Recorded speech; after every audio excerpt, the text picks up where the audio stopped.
Leader of the Green Party. Honourable Speaker, on December 14th, just over 2 months ago, a landslide devastated the community of Lions Bay and the riding I represent. The resulting debris flow of rocks, trees and mud buried a home, killing longtime residents David and Barbara Enns. This is a tragic loss.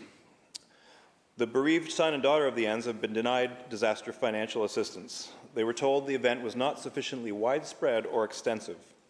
The family told me it seemed like an attempt to, quote, wash their hands of us because we don't have a loud enough voice. Right. The magnitude of the event shouldn't matter. We feed cynicism when our government isn't there for people when it should be.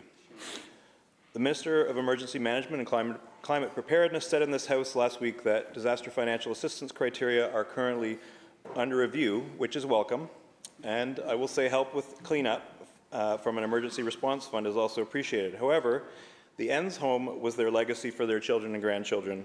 It was uninsurable for this event and it lies destroyed. When they meet the required number of indicators in policy, which I reviewed, Mr. Speaker, why is their grieving family being denied disaster financial assistance?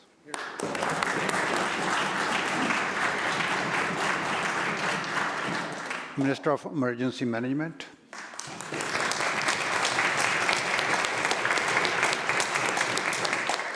Thank you, Mr. Speaker, and I want to begin by expressing my sincere condolences to the family, friends, loved ones, everybody who's been impacted by the loss of two dear people in their lives.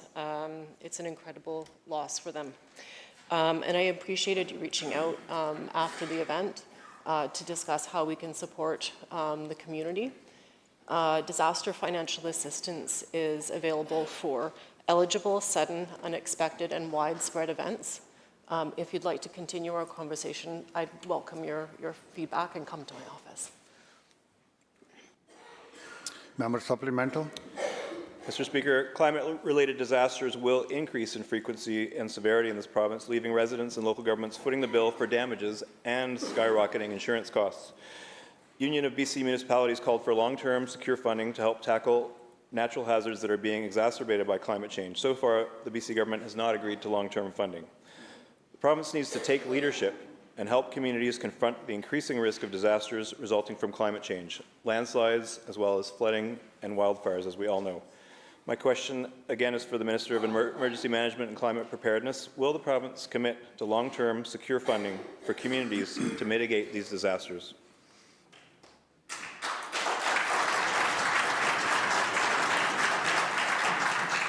Minister.